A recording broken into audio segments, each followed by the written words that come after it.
මේ මාසේ ඊටාම සුවිශේෂයි. මොකද මේ මාසේ ග්‍රහ මාරු 6ක් සිද්ධ වෙන නියමිතයි එක පෙළට. මුලින්ම බුධ මාරුව මේ 7 වෙනිදා, ඊළඟට මේ 14 බ්‍රහස්පති එවත් ගුරු මාරුව, ඊළඟට මේ 15 වෙනිදා රවි මාරුව, මේ 18 වෙනිදා රාහු සහ කේතු මාරුව. එතකොට මේ මාසේ අවසානයේදී සිකුරු මාරුව. මේ විදිහට ග්‍රහ මාරු 7ක් එක පෙළට දිගහැරලා තියෙනවා. මේ ග්‍රහ මාරු 7ක් කියන්නේ බොහොම සුවිශේෂ සිදුවීමක්, කලාතුරකින් වෙන සිදුවීමක්. ඉතින් බොහෝ ලග්න හිමියන්ගේ ජීවිතවල සැලකිලි පෙරලි ඇති වෙන්න නියමිතයි මේ ග්‍රහ මාරු සමගින්. ඉතින් මුලින්ම සිද්ධ වෙන්නේ බුධ මාරුව මේ 7 වෙනිදා. බුධ පෙබරවාරි මාසයේ ඉඳන් නීච වෙලා හිටියේ. දැන් මේ 7 වෙනිදා නීච භාවයෙන් මුදෙනවා විතරක් නෙමෙයි ඊළඟ භාවයට ප්‍රවිෂ්ටත් වෙනවා. මේ 7 වෙනිදා බුධ මාරුව ධනු ලග්න හිමියන්ට කොයි විදිය බලපෑමක් ඇති කරයිද? මේ 7ට කලින් බුධ ඉන්නේ නීච වෙලා ධනු ලග්න හිමියන්ගේ 4 වෙනි භාවයේ. 4 වෙනි කොටුවේ ඉන්නේ රාහු ඉන්නවා, එතන සෙනසුරු ඉන්නවා, සිකුරු ඉන්නවා. ඒගොල්ලොත් එක්කම තමයි බුධත් එතන ඉන්නේ. බුධ ඉන්නේ නීච වෙලා, සිකුරු ඉන්නේ උච්ච වෙලා, රාහු ඉන්නේ 2023 ඔක්තෝබර් මාසයේ අවසානයේ ඉඳන් එතන ඉන්නවා. සෙනසුරු 2025 මාර්තු 29 තමයි දැන්ට ආවේ. එතකොට මේ ග්‍රහයෝ 4 දෙනෙක් මෙතන රැඳිලා ඉන්නවා. එතනම තමයි බුධ රහයත් නීච වෙලා ඉන්නේ. මේ බුධගේ නීච වීම විශේෂයෙන්ම බලපවත්වන කාරණා කීපයකට එකක් තමයි බුධ නියෝජනය කරන කරුණු. ඒ කියන්නේ බුද්ධ නියෝජනය කරන භාවයන්. දැන් මෙතන ගත්තොත් බුද්ධ නියෝජනය කරන්නේ 7 වෙනි කොටුවයි 10 වෙනි කොටුවයි. ඉතින් 7 වෙනි කොටුවෙන් කියන්නේ විවාහය, එතකොට සහකරු හෝ සහකාරිය, අවුල් ව්‍යාපාර වගේ කටයුතු, ඒ වගේ දේවල්. එතකොට 10 වෙනි කොටුවෙන් කියන්නේ රැකියාව, පියා. ඉතින් මෙන්න මේ කරුණු සම්බන්ධයෙන් නියෝජනය කරන බුධ ග්‍රහයා නීච වෙලා ඉන්න එක 4 වෙනි භාවයෙන් කියන්නේ ඒ කියන කරුණු වලට තරම් යහපත් නෑ. දැන් මේ ගත වෙන කාලේ කොහොමදත් දැන් ධනු ලග්න හිමියන්ගේ 2023 ඔක්තෝබර් වල ඉඳන් කේතු ඉන්නේ 10 වෙනි තැනනේ, රැකියාව කියන තැනනේ. ඉතින් එතනට එච්චර යහපත් තත්ත්වයක් පේන්නේ නැහැ. යම් කිසි හැකිලිච්ච ස්වභාවයක් එතන යම් බාධාකාරී පීඩාකාරී තත්ත්වයන් තියෙන බව පේනවා 2023 ඔක්තෝබර් වල වගේ ඉඳන්. ඉතින් එතන තාමත් කේතු ඉන්නවා 10 වෙනි කොටුවේ. ඒතකොට රාහු අනිත් පැත්තෙන් අර නීච වෙච්ච බුදත් එක්කම 4 වෙනි භාවයේ ඉන්නවා. දැන් ඒක රැකියාව ඔය කියපු බුධ නියෝජනයක රැකියාව, පියා, එතකොට විවාහය, සහකරු සහකාරිය, හවුලේ කරන ඔය ව්‍යාපාර වගේ කටයුතු ඒ අංශයන් වලට තරම් යහපත් නෑ මේ ගත වෙන කාලේ. දැන් බුධ නීච වුණේ තවත් ඒක වැඩි වුණා. මොකද බුධ නියෝජනය කරන බුධ නීච වීම සිද්ධ වුණේ 2025 පෙබරවාරි මාසේ ඉඳන්. එතකොට දැන් මැයි 17 වෙනිදා ඒ තත්ත්වය ඉවත් වෙනවා. ඒක ඉතින් සාපේක්ෂව යාන්සන් වලට තව යහපත් තත්ත්වයක්. මොකද රැකියාව සම්බන්ධයෙන් අර ඒ ග්‍රහයා නීච වෙලා තිබිලා ඒක දැන් ඉදිරියට යනවා 5 වෙනි භාවයට යන්නේ. 5 වෙනි භාවය යහපත්. මොකද 5 වෙනි භාවයට ගිහිල්ලා ඒ 5 වෙනි භාවය හරහා ගමන් කරනවා 2025 මාර්තු 23 වෙනකම්. කියන්නේ මාර්තු 4යි මාර්තු 23 අතර බුධ ග්‍රහය ගමන් කරන්නේ 5 වෙනි භාවය හරහා. ඉතින් අර කියපු අංශයන් වලට තිබුණ බාධාකාරී තත්ත්වයන් යම් මට්ටමකින් අඩුවීමක් වෙන. විශේෂයෙන්ම රැකියාවට තිබිච්ච බාධාකාරී තත්ත්වයන් සැලකිතු මට්ටමකින් ටිකක් අඩුවීමක් වෙනවා ඒ කාලය තුලදී. මොකද ඔයත් සමගාමීව 2025 මැයි 18 වෙනිදා අර මෙච්චර කාලයක් රැකියාව සම්බන්ධ කියන 10 වෙනි කොටුවේ හිටපු කේතුත් අයින් වෙනවා. කේතු අයින් වෙනවා මැයි 18. ඉතින් කේතු කියන්නේ 9ට. එතන හානියක් නැහැ. කේතු 9 වෙනි කොටුවේ කේතු සිංහ රාශියට සතුරුනා සිංහ රාශියේ 9 වෙනි කොටුවේදී මේ ධනු ලග්න කාර්යයන්ට එතරම් ගැටලුවක් නැහැ එතන. ඊට සමගාමීව රාහු ග්‍රහය යනවා 3 වෙනි භාවයට. ඒ කියන්නේ 4 වෙනි කොටුවේ රැඳිලා ඉන්න රාහු මැයි 18 යනවා 3 වෙනි භාවයට. ඒ 3 වෙනි භාවයේ ගියාම රාහු 3 වෙනි භාවයට මූල ත්‍රිකෝණ වෙනවා, බලවත් වෙනවා. විශේෂයෙන්ම රැකියාව පැත්තට, එතකොට ක්‍රියාත්මක වීමට, වික්‍රමය, මෙන්න මේ කියන කරුණු වලට යහපත්. ඒ කියන්නේ දැන් මේ සමස්ත තත්ත්වය බැලුවාම සාමාන්‍යයෙන් මේ බුධ මාරුවේ සිට ඒ ඉදිරියට එන ග්‍රහ මාරු තත්ත්වයන් ධනු ලග්න හිමියන්ගේ වෘත්තීමේ පැතියට යහපත් තත්ත්වයක් ඇති වෙනවා සාපේක්ෂ වශයෙන් තිබුණ තත්ත්වයට වඩා. එතකොට අනිත් පැත්තෙන් ඒගොල්ලෝගේ ගෙවල් දොරවල්, ඉඩකඩම්, දීපල, යාන වාහන වගේ පදිංචි ස්ථානයේ වගේ ස්ථාවර වත්කම් සහ තමන්ගේ පදිංචි ස්ථාන සම්බන්ධයෙන් වඩා හොඳ තත්ත්වයක් ටිකෙන් ටික නිර්මාණය වෙන තත්ත්වයක් වෙනවා. සෙනසුරු විතරයි එතන ඉතුරු වෙන්නේ. ඉතින් ඒ වැනි කටයුතු වලට වෙහෙස වීම හෝ ඒ වගේ තත්ත්වයක් යම් මට්ටමකින් පොඩි පොඩි කරදර තියෙන්න පුළුවන්. නමුත් සැලකියුතු මට්ටමේ තිබුණු ප්‍රශ්න තත්ත්වයන් ඒ අංශයන්ට සම්බන්ධව ටිකක් අඩු වෙන තත්ත්වයක් පෙන්වුම් කරනවා.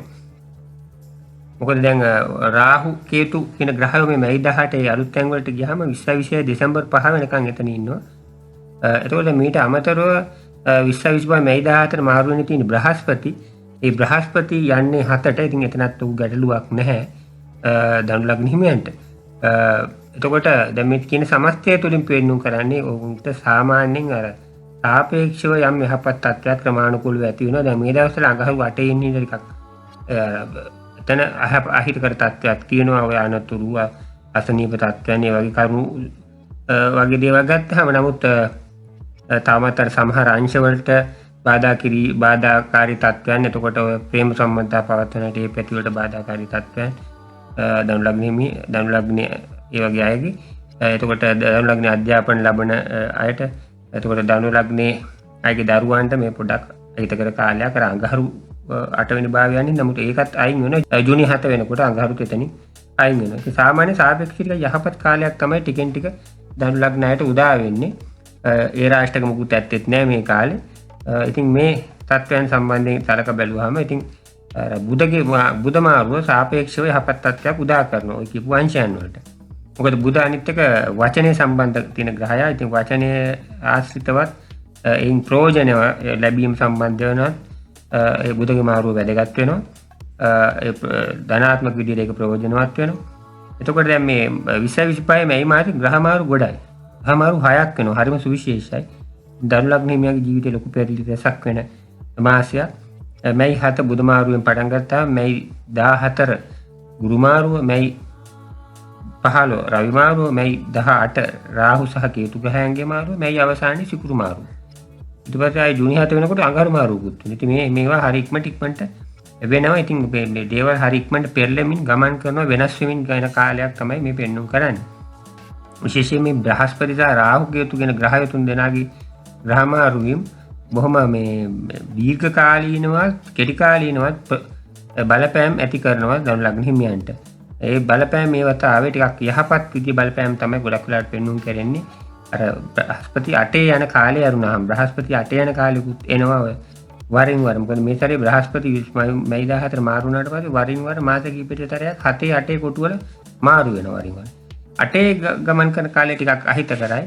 යම් බාධාකාරී තත්ත්වයන් වෙනවා. එතකොට ධනු ලග්න හිමියන්ගේ වැඩිහිටි ඥාතීන්ට විශේෂයෙන්ම පියාට අහිතකරයි ඒ කාලේ. ඒ වගේ තත්ත්වයන් වෙනවා. ඒ අරුණාම දැන් අනුන්ගෙන් ඔය ධනෙ වගේ උරුම වීම දීපල හරි ධනෙ හරි අනුන්ගේ දේවල් උරුම වීම ඒ වගේ දේවල් වෙන්නවා. ඉතින් මේ වගේ තත්ත්වයන් සාමාන්‍යයෙන් තියෙනවා. මේ හැබැයි යම් බාධාකාරී තත්ත්වනුත් තියෙනවා. අර බ්‍රහස්පතිගේ 8 ගමන් කරන කාලය තුල යම් මංශයන්ට සෞඛ්‍යාංශික ගැටලුකාරී තත්ත්වයන් එහෙම එන්නත් පුළුවන්. ඉතින් ඒ ගැන පරිස්සම් වෙන්න ඕනේ. අනිත් පැති සාමාන්‍යයෙන් යහපත් තත්ත්වයක් පෙන්වුම් කරනවා. එතකොට ග්‍රහය 6 දෙනාගේ මාරු වීමෙන්දී ඇති වෙන තත්ත්වයන් සම්බන්ධයෙන් වීඩියෝ වගේ ඉදිරිපත් කරනවා දැන් ලබන සතියේ ඉඳන් එකින් එක ඒවා නරඹන්න. එතකොට දැන් මේ කාලේ මේ මැයි 7යි මැයි 29 අතර බුධ ග්‍රහයා 5 වෙනි භාවයේ ගමන් කරන කාලය තුල උපදින ධනු ලග්නෙන් උපදින දරුවන්ගෙන් මේ විදිහේ ග්‍රහ පීඨීම් තමයි තියෙන්නේ. රවි බුධ කියන ග්‍රහය විශේෂයෙන්ම මේ 5 වෙනි භාවයට තමයි වැටෙන්නේ. ඉතින් බුධ පහේ ඉන්න එක හොඳයි අධ්‍යාපනයේ පැත්තට. රවිත් එතන බලවත් වෙලා ඉන්න එක හොඳයි. රවි බුධ එතන ඉන්න එක මොකද ධනු ලග්න කාර්යයට රවි බුධ යෝගය තමයි රාජයෝගය.